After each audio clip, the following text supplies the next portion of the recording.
네. 보이스피싱 얘기 잠깐 하겠습니다. 저도 개인적으로 몇 년 전에 보이스피싱 전화를 받은 바가 있는데요. 대검에 조사받으러 와라 해서 하도 황당해가지고 뭐라고 하고 그런 적이 있었는데 아무튼 보이스피싱 피해자들이 끊이지 않고 있죠. 심지어 은성수 금융위원장도 본인을 사칭한 전화를 받았다. 뭐 이런 소식이 전해진 바가 있었는데 이 금융위원회가 보이스피싱 대책을 세웠습니다. 근데 여기서 눈길을 끄는 게 있는데요. 자, 이한진 금융위원회 전자금융과 과장 연결해서 이 내용 잠깐 짚어보겠습니다. 나와 계시죠, 과장님? 예, 안녕하십니까? 네. 핵심적인 대책이 어떤 거예요?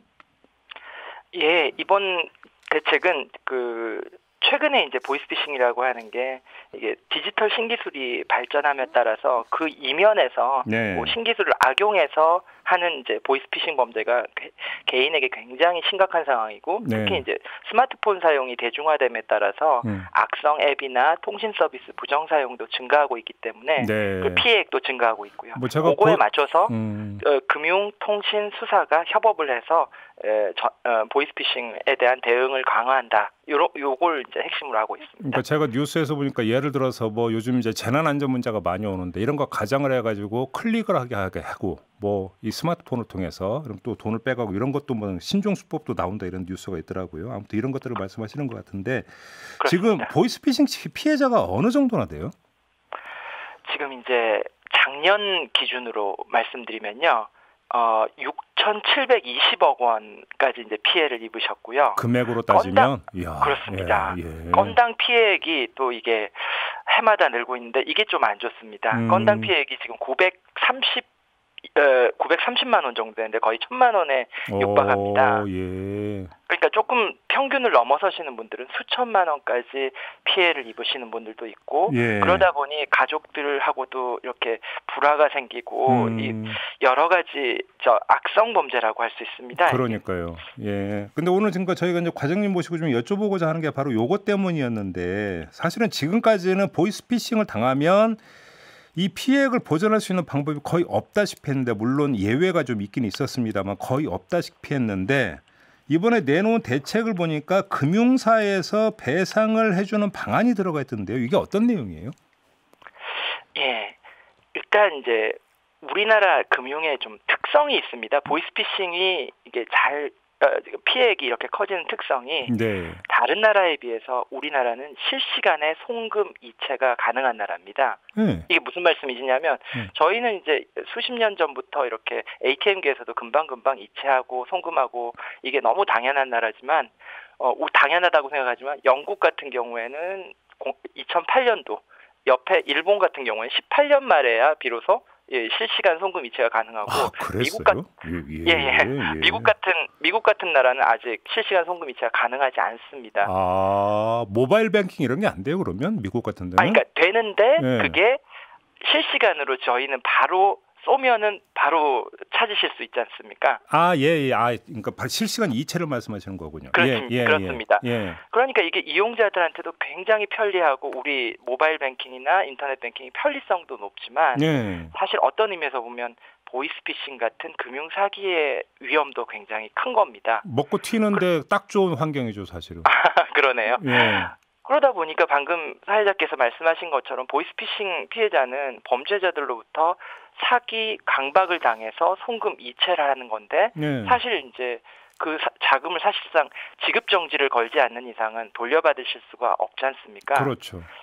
그러니 이제 모바일 뱅킹이나 인터넷 뱅킹에서 발생하는 위험을 어떻게 나누어 갔느냐 금융회사하고 이용자 간에 그러면 이제 결국은 금융회사가 피해 예방 노력을 계속 기울임으로써 특히 이제 저희 대책의 핵심 중에 하나가 이상금융거래 시스템 저희가 FDS라고 앞으로 계속 고도화하고 이걸 갖다가 구축을 강화하려고 하는 내용인데요.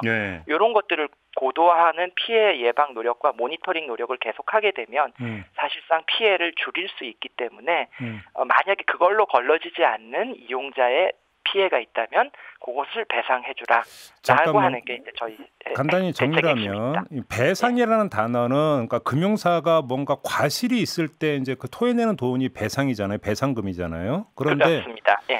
그러면 그 금융사가 무슨 과실을 저질렀는가의 기준이 이상금융 거래 시스템을 얼마나 잘 구축해서 이거를 그러니까 가동을 했느냐가 이제 그걸 갖고 말씀을 하시는 것 같은데 네. 이상금융 거래 시스템이라고 하는 게 뭐예요, 그러면?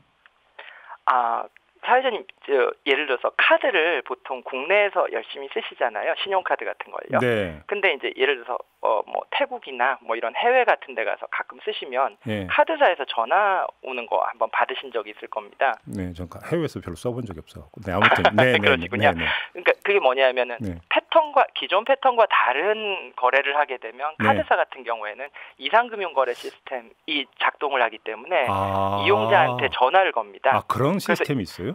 이제? 그렇습니다. 카드는 부정사용 가능성이 높기 때문에 그러한 시스템을 오래전부터 갖춰왔었고요.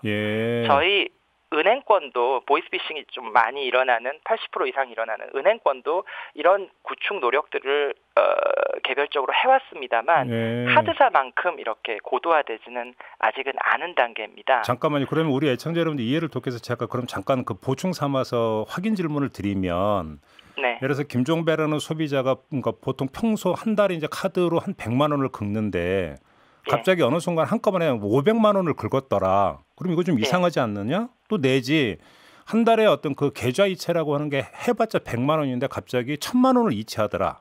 그럼 이거 좀 이상하다.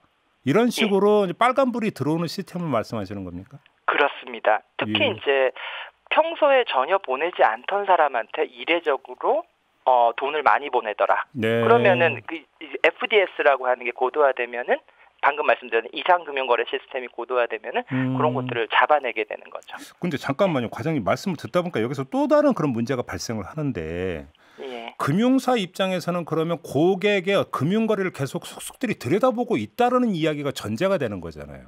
또. 그걸 갖다가 개별 금융거래를 다 일일이 본다는 게 아니라요. 그 요새 말하는 이른바 빅데이터 방법인 거죠. 뭐냐면 패턴을 보다가 이상한 거래가 발생하면은 당연히 그것을 자금 세탁 방지 차원이나 이러한 어떤 금융사기 방지 차원에서 모니터링 해야 되는 건 금융사의 의무이기도 합니다. 아무튼 그래서 이렇게 빨간불이 들어왔는데도 그냥 방치하면 금융사에도 과실이 있는 것으로 간주를 해서 배상하게 한다 이런 말씀이신가요? 정리라면? 엄격하게 얘기하면 그걸 과실이라고 할 수는 없고요. 왜냐하면 결국은 범죄자가 저희 모바일 금융 그다음에 디지털 금융 외곽에서 범죄자가 이용자와 금융회사를 공격하는 행위지 않습니까? 그렇다 하더라도 국민들께서 이러한 디지털 금융을 안심하고 신뢰하고 이용하실 수 있게 하려면 거기에 대해서 무과실의 책임을 져야 된다라는 게 이제 저희 입장이라고 할 수 있겠습니다. 그러면 요거에 대한 구체적인 기준은 지금 마련이 되어 있는 겁니까? 지금 저희가 이 부분에 대해서 이제 정책 연구 용역들도 추진 중이고 이게 사실은 무조건 배상을 강요할 수 있는 게 아니라 국회에서 법이 통과되어야만 법 처리되어야만 되기 때문에 이런 기준들을 마련해 나가려고 지금 하고 있는 중입니다. 구체적인 기준을 좀 마련을 해서 또 이제 국회에 제출을 해야 된다는 말씀이시죠? 그렇습니다. 알겠습니다. 좀 더 자세한 내용이 있으면 다시 한번 인터뷰 부탁드리고요. 오늘은 이렇게 마무리하겠습니다. 고맙습니다, 과장님. 감사합니다. 네, 지금까지 이한진 금융위원회 전자금융과 과장이었는데요. 많은 분들이 지금 문자 주고 계십니다. 3608님, 저도 아들이 미국에서 제 카드를 사용하니까 카드사에서 전화를 받은 적이 있습니다. 참 좋은 시스템인 것 같아요. 라는 의견 주셨고요. 박호열님, 유튜브로 박호열님은 최근에 지인이 보이스피싱을 당했는데 돈을 받을 수가 없어서 이혼까지 했다고 이렇게 사연을 보내주셨습니다. 홍나연님, 유튜브로 홍나연님도 제 친구 남편도 4,500만 원 보이스피싱 당했다고 이렇게 또 보내주셨네요. 피해자가 참 많습니다. 대책은 강화돼야 되는 것, 이건 분명한 사실입니다.